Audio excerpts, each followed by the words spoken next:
Thank you for having me. It's great to be here.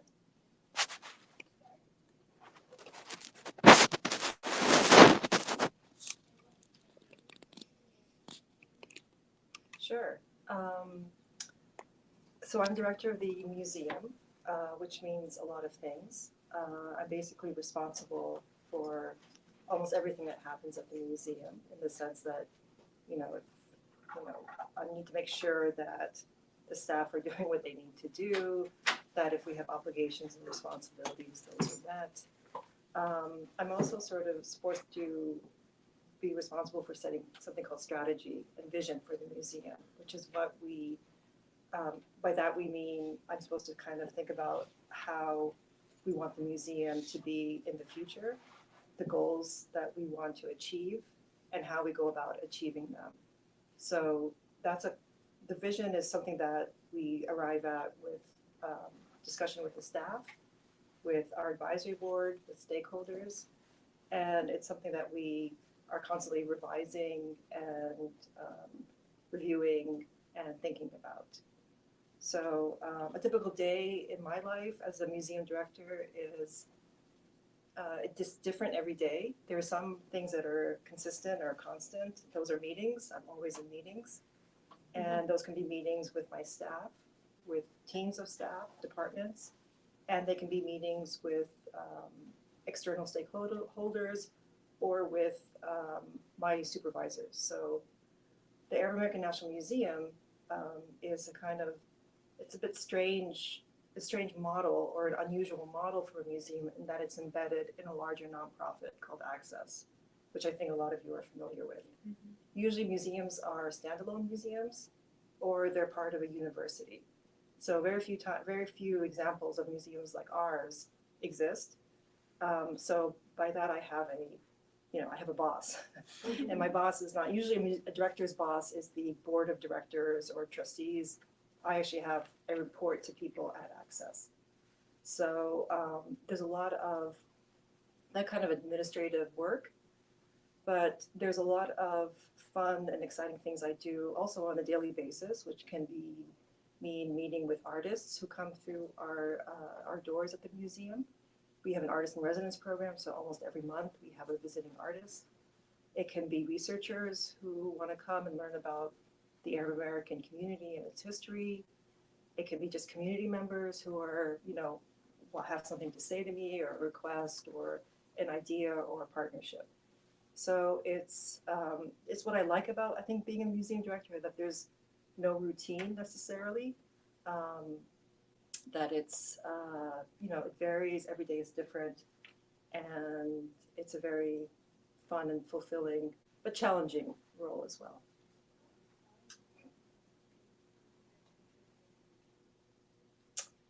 So I never wanted to be a museum director. I kind of fell into it. Yeah, kind of. So my career trajectory when I finished college was to go to graduate school to study history, to get a PhD, and to be a professor, which I did. I did that for, I got my PhD in history. I taught at Dartmouth College for many years. And at some point I realized that this is not really the career I want. So I decided to step away from academia, which was a very difficult decision to make because it's the only thing I knew how to do. I'd been in school my whole life. I was decent at it, but it wasn't fulfilling for me. And even though the teaching was great, the students were great, I had good colleagues, it was a great school to teach at because there was a lot of resources and, it's a prestigious school, what have you. But there's something not right and I wasn't happy. And, at some point you realize, I might as well be happy, right? But I also need to emphasize that I was privileged to make that decision to move away to leave academia. I'm not married, I don't have children, so I don't have a family to support. I only have to worry about myself. So had I had children, had I had a family, had I had dependents, I don't know if I would have made that decision necessarily. So I was in a kind of privileged position to make that decision. And when I submitted my resignation saying this is my last year on my contract and I was stepping away from, you know, the position that I had, the professorship. I ended up applying for and getting a job at a museum in Palestine in the West Bank called the Palestinian Museum, which is now in year 8. Never having worked at museums, never having thought about a career in museums.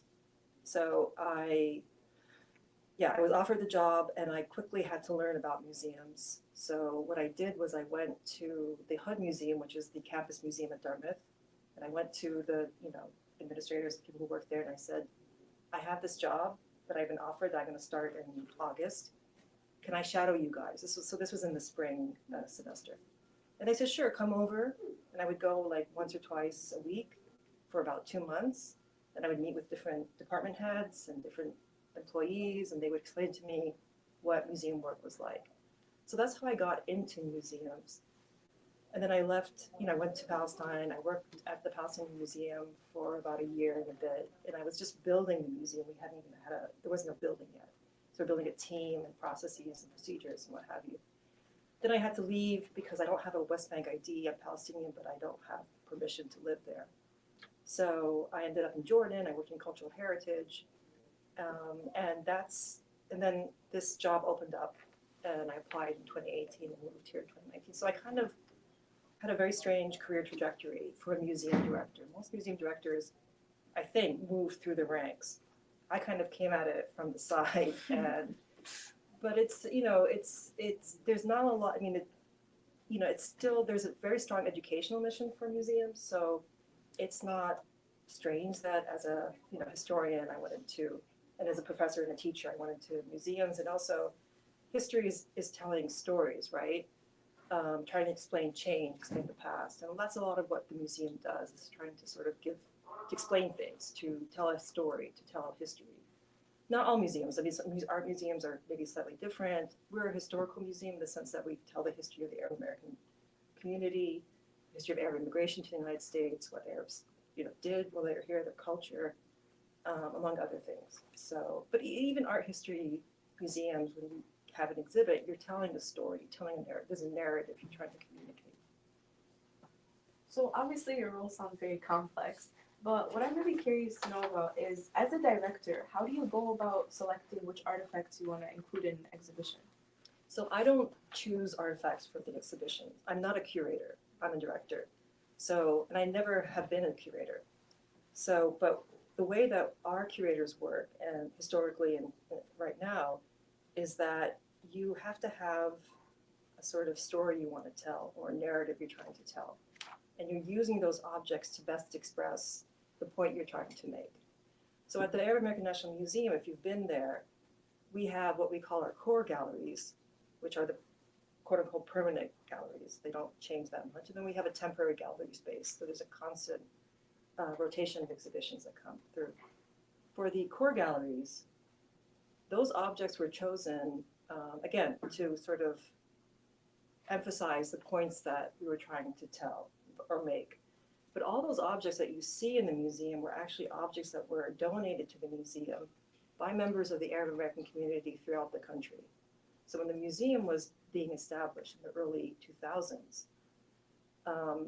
members of that sort of team that was building the museum went out into the country, to different parts of the country, Houston, to California, to New York, other parts of the Midwest, to the South, and talk to these communities and ask them to donate, objects, artifacts, documents, and whatever's not being displayed is in our archive, in our collections. So you have to think also that there's a lot of objects in the museum that are not visible. Most of it is in the archive. And that's the case for all museums. Very small percentage actually gets showed.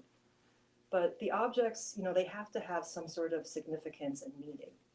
So they could be objects that are not valuable monetarily, but they have a lot of meaning, right?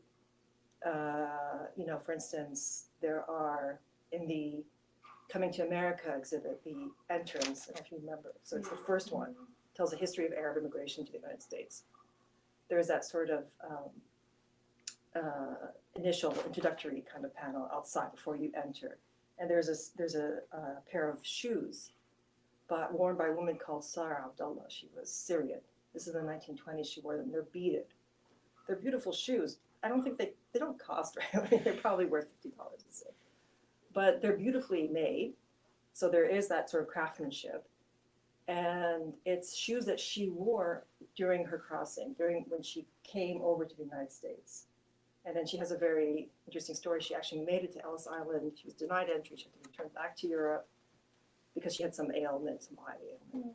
She had to recover and then come back. So she crossed, 3 times, the Atlantic to get to the United States in those shoes. So you think about shoes and what shoes convey and walking in other people's shoes. So even those pair of shoes, as beautiful as they are, they convey a kind of history of a journey, somebody's journey. Somebody wore them and walked and made it to the United States from Syria. So these are the kind of things that we think about when we're sort of deciding what to show and what to display. So, as a director, you're talking a lot about stories and how important stories are. So, how do you ensure that all these stories are being preserved and all these stories are being accurately represented and showcased in your museum? So, for instance, there's different ways we collect stories. So let's say it's an object. You want to give me this pair of glasses. Let's say you're 80 years old. You came over and you wore these glasses. So you would give me these glasses, and we decided, yeah, these are really special glasses. We want to keep them. We would sit down with you and get your story. What are these glasses? What do they mean? Is there anything significant about them? Who are you? So we have to get all this background information. Another way that we collect stories is we actually sit down with people and conduct oral histories. So, let's say, you come to us and, I don't know, you have a very interesting, you don't even have to be interesting. You're just an Arab American that has a story to tell, or we want to collect your story. And so we sit with you for maybe about an hour. We have a series of questions. So we have oral historians who work at the museum. And they interview the person. There might be, usually it's an audio recording, sometimes audiovisual. And we use those stories. They could inform other aspects of our work. They're made available to researchers if they want to, they have some project and that story might be useful to them. It should be easily discoverable on our website. All these interviews are made accessible. And the power of oral history is that they supplement documents, right? So a lot of history is based on documentation that you find. But oftentimes, the lived experiences of people add additional information to what the documents present. Usually documents are more official, right? So it's like an official account of what happened. But let's say, when you interview people who live, let's say, what's an event? I don't know, let's say Abdullah Hamoud, won the election, right? Mm-hmm. So we have a kind of, a basic, record of what happened. But let's say you met him on during his campaign and he said something to you and that really influenced the way you decided to vote or whatever. It kind of you're able to get information about events and history that otherwise doesn't appear in the official record. And that's the importance for oral history. Little bits and pieces. Bits of pieces and things that are just not recorded elsewhere. So for instance, if we're talking about, let's say, Palestinian history, oral history in the history of Palestine from 1948 to the present, a lot of the Palestinian perspective is preserved in oral histories because we don't have documents, right? Because they were destroyed as part of the project of the establishment of the State of Israel, destroying, the villages, what have you, the culture, the society. So oral histories help us fill in the gaps that we otherwise would not be able to know about. So it's very powerful. In other situations, other countries, other areas as well. That's actually really, really interesting. So obviously growing up and going to the museum, I was always curious on where the actual artifact came from.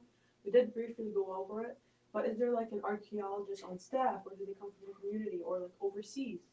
No, we don't have an archaeologist on staff because we're not a museum that presents ancient artifacts.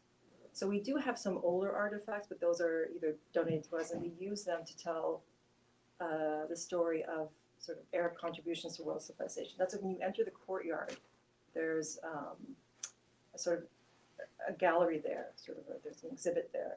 So you might find some older pieces, but generally no, we don't collect anything that predates sort of Arab presence in the United States.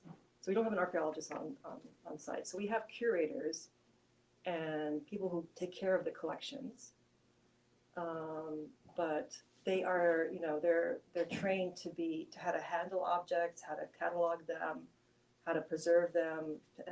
They're not conservators, so they don't necessarily fix them if they're torn or broken, but we know where to get technical assistance and help. So what that department does is it preserves what we have and makes sure that it's taken care of and documented correctly so that people can find the objects and artifacts that we have in our collection. Your creators create. In your past 5 years, you said you've been in the museum. What is one of the most interesting or surprising artifacts that you've received or that you've seen at the museum?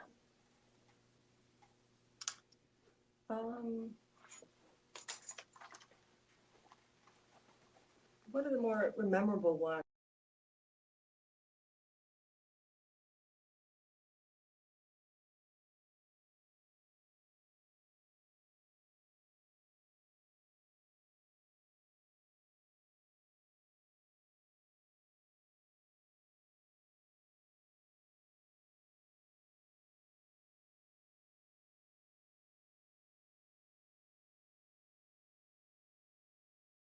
shots, photographs of members of the Arab American community that early on. Also, he's a very important figure in we could say in Arab American history because he was one of the earlier professors. He was at Columbia, I believe. And so those kind of gems, they're like gems that we get. And something like that really, it's fun to look at. It's fascinating to look at, but it also shows, it kind of humanizes the community. Like we want to, we're all Arab American here. We've had some struggles in that regard.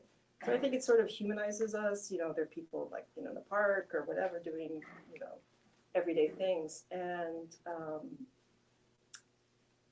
it's just it's a great resource for either for scholars, possibly even artists. Like I said, we have an artist in residence program. Artists come, they look through our archive and are sometimes inspired by the objects and artifacts and documents that we have in our collection. So these kind of things can really have a life of their own afterwards, whether it's to support research, documentation, or even inspire an artist to create something. Or even just for people who are interested in the history of the community and to go in and learn. Or someone who wants to learn more about Philip Hetty. Here we have photographs of his family, his friends, where he was a young man. I'm really curious, as the director, what do you believe is the impact that you want to share with the world, being the director of the American Museum? Like, what are your goals and what do you think of when you're approving stuff or getting stuff done in the museum? What I'm trying to do is to make sure that there is an authentic representation of Arab Americans, an accurate one, not the only one, not that we're an authoritative, museum, because there are many different stories and, ways to be Arab American, but that we ensure that Arab Americans can express their experiences, their histories in their own words, so that we are kind of representing the multidimensionality of the Arab American and the community as well, in all their diversity. That's what we're trying to do. We are trying to dispel stereotypes, misconceptions, but we're also trying to show that, we are,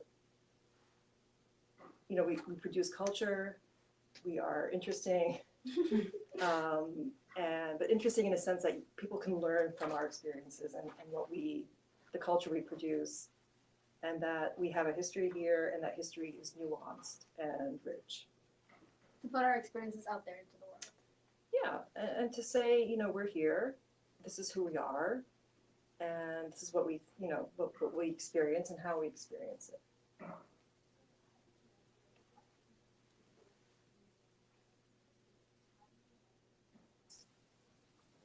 So the impact we have on our visitors that we hope to make is similar to what I said. They come away with a better understanding of who this community is, the history of this community. How do we measure success? There's many ways to measure success. I can measure success in numbers, how many people go through the museum each year, how many grants we get, how many performances we have. Another way to measure impact is, for instance, if I have an artist that comes through our doors and because they had an artist in residency, they had this residency museum, that enabled them to get another residency, more prestigious residency, or get something displayed somewhere. It gets the attention of somebody in the art world. That for us is a success. If a researcher comes to our library and looks in our archive and is able to collect information they need to write a book, that's a success for us. That's being impactful.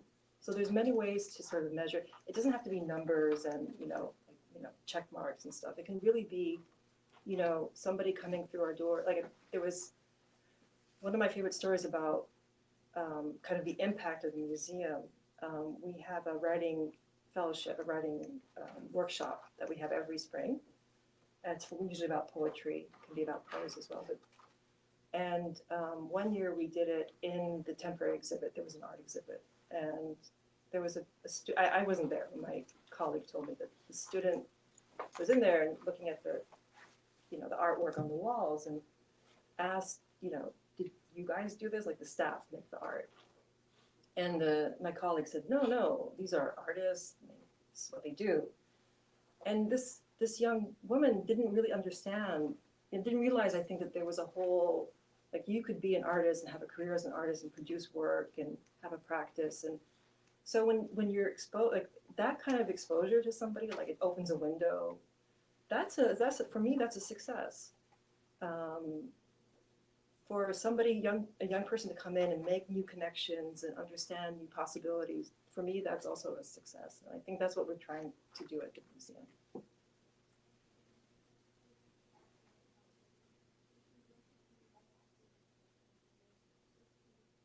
While you wait, here is one of the hottest hits here at the Nest, the Defta Ad by Abu.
Shams, you can take it from here. Thank you, Sarah. Director, what role do you see museums playing in contemporary society, and how do you strive to make your museum relevant to diverse audiences? So I think museums have an important role to play in society in that they're places that can be or should be what we call safe spaces, right? So, and there's a woman who is a sort of leader in museum studies and thought, and she calls it a safe space for unsafe ideas. So it should be a place where people can come and have important and hard conversations about different aspects, different topics. So, and I think it's not that museums are neutral spaces either. I think museums need to not be neutral, and that's a position that I have, a personal position. But that they should be a kind of a place where people can come learn, engage with one another, and explore and talk about issues that are pertinent to what's happening now, pertinent to society. So that's what we try to, make the museum to be. How do we make it relevant? That's a very good question. What we're trying to do at the museum right now is to understand from our community, and by community I mean, so we do serve a national community. We are a national museum, but we also are very much a community-based museum. We're based in East Dearborn, and we very much serve the local community here. And so we've embarked on a series of focus groups and sort of listening sessions to understand what the community wants from the museum. How can we be a better neighbor? How can we serve them better? What are they looking to see in the museum? And I think if we're able to understand what they're looking for, how they view the museum and what they'd like to see, then that will make us, and we can sort of take what they're saying and adapt. That will make us a more relevant museum, I think, because we are trying to, preserve in a way the history of the community. We're interested in Arab American heritage, but are there other things we could be doing that would might make it a more attractive place for people to come?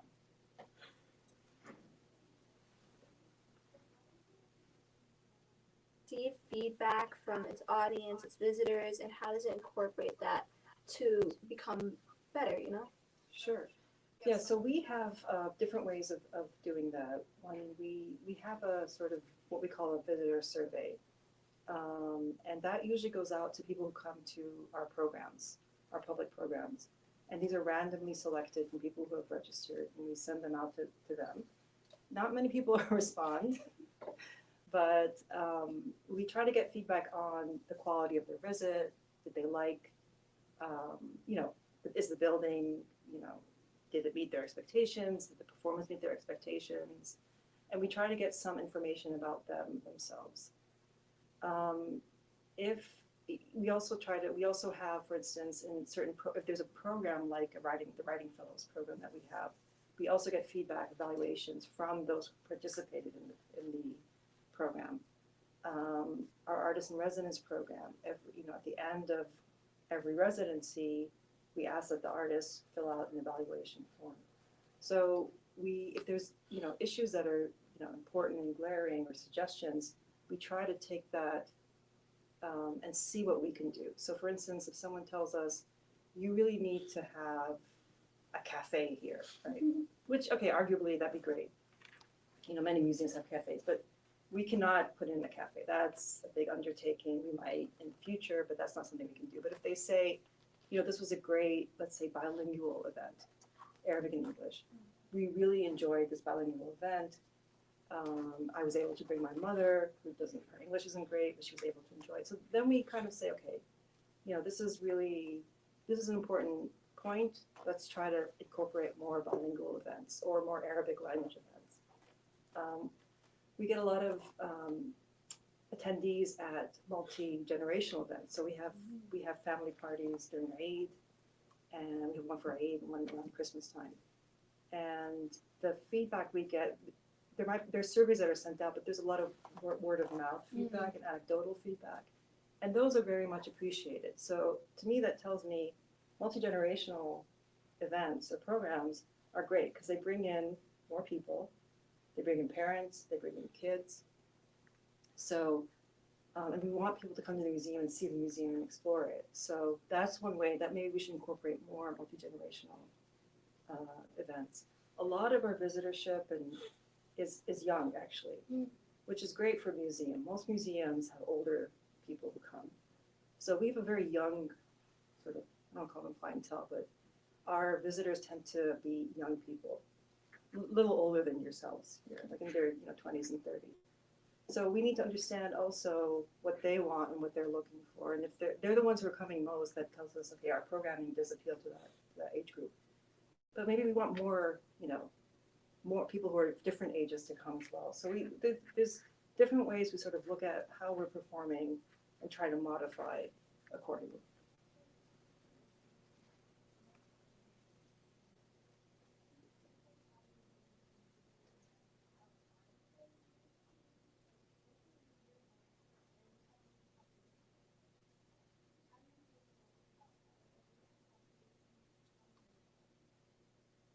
So we are, the museum is a Smithsonian affiliate, and we're accredited by the American Alliance of Museums.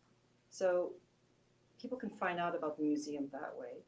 We also part of this program called NARM, which is North American Reciprocal Museum Program, which means if you are a member at a certain level, we're part of this. So if you're a member of the museum at a certain level, you get free access to about over almost 1,000 museums throughout the country. So other people who are members of this program through their local museums would, if they're coming to Michigan, they might be able to find out, oh, there's this museum in Dearborn I can come in for free. So we do some promotion that kind of get the word out. But what I think is we also have, Dearborn is, I don't know if you realize, because you guys are all born here, I assume. Most of you, some of you grew up here, Dearborn's a very special place and, unique in the country. And I think people who come to Michigan often, especially to the Metro Detroit, want to come and visit Dearborn. And the museum is sort of, we try to think of the museum as a gateway into Dearborn. So they come to the museum, they learn about the community, and then they want to sort of go have lunch. So we provide them with, suggestions, let's say. We have we call Yella Eat, we have a Yella Eat tour, but we also have a Yella Eat map. So, we give that to people who want to know where to go in Dearborn. We kind of try to get the word out. This is a good place to start if you want to learn about this city and this community. So that's one way we get sort of people to come. And sometimes people who are visiting out of town, visiting their friends, their friends will bring them to the museum as well. Like a Golden Gate, you guys open it up for the world. In a way, I think yeah, it's people come, they know it's a museum and that can get information, but we also, very clear to let people know that, there's a whole cultural experience you can have outside the museum walls. And that's part of the experience of coming to the museum as well. A lot of people ask me, why is this museum in Dearborn? Why is it in Washington, D.C.? You would have more traffic. More people come to visit because people are in DC to visit the museums, right? The Smithsonian museums and national museums. But I tell them, Dearborn is in a way the best place for a museum like the Arab American National Museum to be, because you can experience Arab American culture outside of the museum. You can continue your visit when you go out to eat. You go down to Dearborn Fresh or Greenland to shop. You can go have coffee at Qahwa House or Haraz. You can go have a hookah if you want. Maybe we shouldn't talk about that here. But you can expand this. You have information that you've learned. You've heard the stories and the narratives, and then you can go experience it for yourself outside. Yeah, it's again that idea of multidimensionality, multifaceted a multifaceted community, not a unidimensional one. So, so yeah. So all of these things that you're talking about are like really important. I think they're really interesting, right? But with this day and age being more and more technologically advanced, we're always getting new things. We're only getting AI, new iPhones and stuff. How do you see like overall museums and specifically the Arab American one like changing and evolving with these new technological advancements? That's a really good question. Technology is we try to think of technology, and it is, it's a tool, and that's what it is. We can't do technology of and for itself. But again, technology isn't, it's rapidly changing. Everybody here has a phone. Everyone's on their phone. So we try to kind of keep up with technology as best as we can. It's a hard thing to do because the problem with technology is it gets obsolete very quickly. You need to maintain it. You need to understand it. You need to know how to use it effectively as a tool. So we do incorporate technology in many ways. We have an online, we have a website, obviously that's technology. We have our archive, our collections are available on an online database that you can search. We have, if you've been to the museum in the last few years, there's a big static map. We've removed that map. We put up a video wall, and now there's sort of, it's a dynamic space now. It's not the static map of the Arab world. Interactive. It's interactive. I mean, once we get the kiosk working, touch screen, but there's animation. Minor details. Yeah, so it's a lot more, yes, interactive, a better educational tool than a static map. So I think for us, it's making sure that we can, we love technology in that it makes things easier, right? You can reach, if we have an online exhibit as opposed to an exhibit at the museum, of course, the audiences you can reach tenfold, right? So much more than you can if it's just in Dearborn. You have to come to Dearborn. If it's online, anybody can see. You just need a Wi-Fi connection and you're there. So there's a lot of positives and benefits of using technology in our practice. We can also perhaps, things like, what do you call it?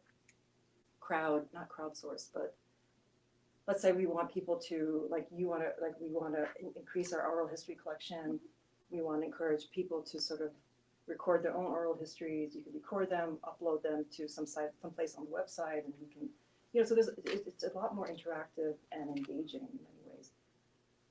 But There's always a but. there's always a but, because with technology, again, it's obsolete.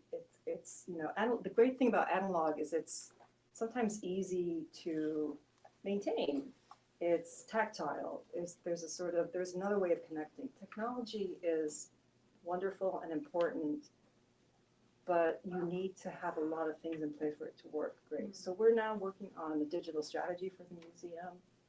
We want to think about how can we work better with technology internally, but also externally. But that's a lot of work to think about. A lot of effort. It's a lot of effort. AI you brought up AI. I don't know what the future of AI is in museums, but it's a question that people are asking. What is the role of AI?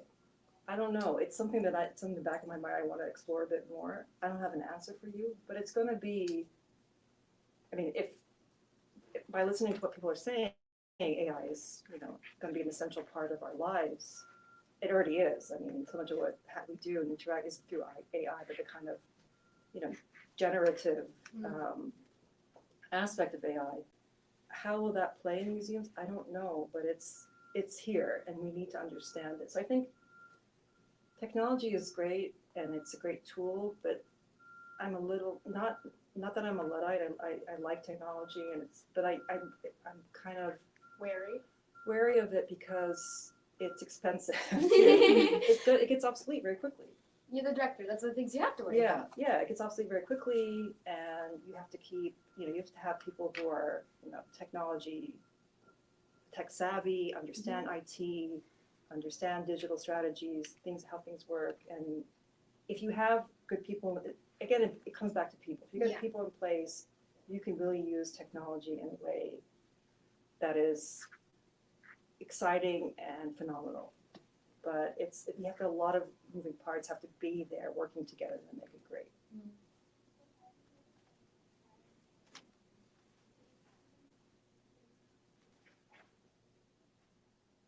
Museum, or has it really not changed? It changed a lot during COVID. Yeah. So when we shut down for a couple of years, we shut down the public to the public. We weren't allowed because of, you know, Social distancing. yes, exactly. And so this is where technology was great. We went completely online in terms of our engagement with the public. We were not an online museum or digital museum. I mean, we had our databases and what have you in the website, but we never did programs online. We might have live streamed them on Facebook or something, but so we had to learn very quickly how to do something like this, right? That's live streamed. We learned, you know, it was a trial and error period. We had some good people on staff who, you know, some people knew some software, what to use, and just sort of went with it. And we by the end of, like, within a year, when did we close? February 2020. By September 2021, we put on a 4-day music concert or festival called Gemma. Oh, I remember that. Yeah, entirely online. And the production quality was great and the engagement was great. And so I think about where we were in March of 2020 and where we got to in September of 2021. And it's like night and day. And we were able to do that and keep engaged because of technology. Had we not, if the pandemic had come in we weren't around in like 2010, we would shut down. Like we would just, you know, but we were able to stay open in a way because of technology, because of online streaming, because we had, and also we were able to work together too, because it just so happened that we had, you know, at Access we had installed Microsoft Teams, and that was only, I mean, for us that was new. That kind of, we were on WhatsApp and what have you, but we had a Teams, you know. So we were able to talk to each other even though everybody was at home. It made it easier. And now we can't imagine life without these kind of channels that we have now that we use every single day. So technology can be a lifesaver, and for us it was a lifesaver. But I think even though as successful as it was, and as our audiences grew, you know, exponentially, and we had internet, you know, not just nationally, like we were able to reach a national audience in ways we hadn't before, and an international audience when we were online during COVID. But I still feel people want to, online attendance has gone down. People want to be with people. And you can have technology to like screen a film or have a light display or whatever, like, you know, do stuff like that. But people want to, I don't know, I feel like there's still that human connection, and museums are a place for human connection. So you think that COVID was that one exception where like the online really. The online was essential because you couldn't meet in person. Mhm. So, and we understood that people in this very difficult time needed programs from a museum like ours, cultural programs, panels, whatever. You know, that kind of, it's like a sustenance in a way. So we kept going. But are we doing as much online work as we did, or online programming as we did previously? We live stream a lot of stuff because people have told us who live far away, or, you know, they're elderly and they can't come to Dearborn all the time. You know, it's great to have these online, you know, events, but people want to come together. Yeah, people want that human connection that I feel you don't get as much from online programming, as great and convenient and, you know, beneficial as it is. So, Director, with your museum playing a very big role in our community, how do you encourage community involvement, even philanthropy? And how can we as students help ensure the longevity of the museum of our future children? That's a very good question. So the museum is nothing without our community. We're a community-based museum. We're a culturally specific museum. We serve the community, right? We preserve the history of the community. We showcase and elevate artists. We support researchers. It's a space for people to come and, you know, to use the space, whether it's for personal reasons. We open our doors to a lot of smaller organizations that otherwise don't have a space to meet. So I think supporting the museum is essential because we're here to represent you. There's lots of ways you can help. You can sign up to volunteer. If you're young, if you're under 18, you can volunteer. You can be a member of the museum. We have membership. That's really important because it, you know, those membership dollars help our programs. There's always giving appeals. So you want to donate a few dollars here, a few dollars there. That's always very welcome. But just bringing your friends and engaging with the museum is important. We have a rooftop garden now. We have it's called a Heritage Garden, Hadiqa, the Heritage Garden. So it's on the 3rd floor. It of course opens in late spring, early summer, and it closes at the end of the, end of the summer, early fall. But while it's open, we want volunteers to come and help take care of the garden. It's a way to engage with nature. It's a way to learn about ancestral planting practices, different herbs and plants that, people, Arabs like you, your, ancestors, grandparents, parents brought from the homeland here and planted them. We went around and got donations, cuttings from people. It's important, I think, just to sort of, come and support your community. And the museum is run by people. Majority are Arab American, the staff. So they're from your community. So we're all in this together. I think it's important that we have a museum like ours because we do kind of correct the narrative. We are corrective in many ways, and we present a narrative that's authentic and genuine and represents us in our own words. So membership, just come and visit, bring your friends, come to our events, tell your friends about them. That's what and think about museums as a, cultural work and museums as a career for you as well. It's a great field, it's exciting, and it's a lot of fun.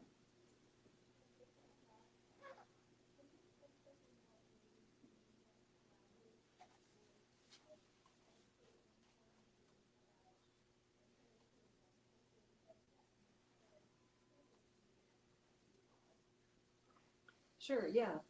There's several ways we do that. The most, I guess, frequent way we do it is we receive a lot of school trips, so classroom visits. We have thousands of kids coming through the museum every year.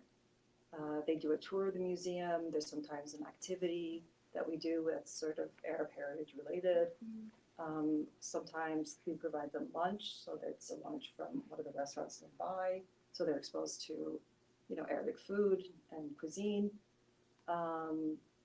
So that's a way for them to learn about this community as an Arab community, but also as an immigrant community. And I think that's also important for us to show that, we have a very similar trajectory and experience as immigrants to other immigrant communities. So we try to build bridges that way. We work with schools. We have, like I said, we're a Smithsonian affiliate. We sometimes have programs with Smithsonian Institute and the affiliates program. Right now, there's a STEM program that's happening, so we work with science teachers and their their students. And there's one going on currently where they're sort of working in tandem with high school students in Iraq. It's about environment and climate. So those are some ways that we work with school-aged, students like yourself.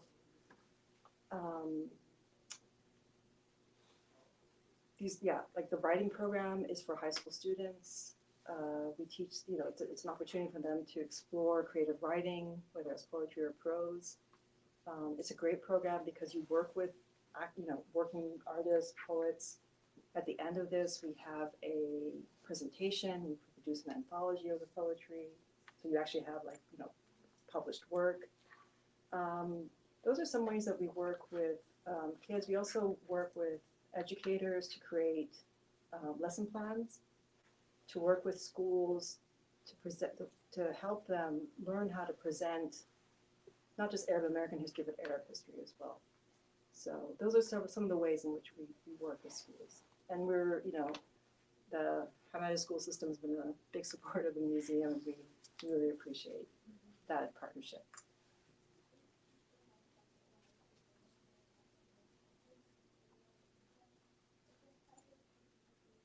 This is today's live podcast.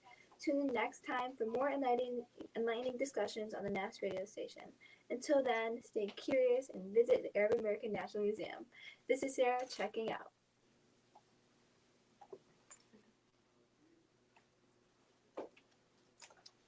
Great. Awesome. Thank you. That was really good. Yeah. You're so professional. No, really. HES Academies have been serving the Detroit metro area for over 23 years, promoting academic excellence, leadership, and cultural diversity, ranking as some of the top schools in the state of Michigan. Our pre-K through 12th grade students enjoy tuition-free, state-accredited education by STEM certified and highly qualified staff with no geographical restrictions, and with advanced placement, college dual enrollment, scholarship, and Arabic language programs. Noor International Academy in Sterling Heights at niapsa.org, Star International Academy in Dearborn Heights and in Canton at starpsa.org, Universal Academy in Detroit at universalpsa.org, and Universal Learning Academy in Westland at ulapsa.org. Join HES Academies today and enjoy a free Chromebook for every enrolled student.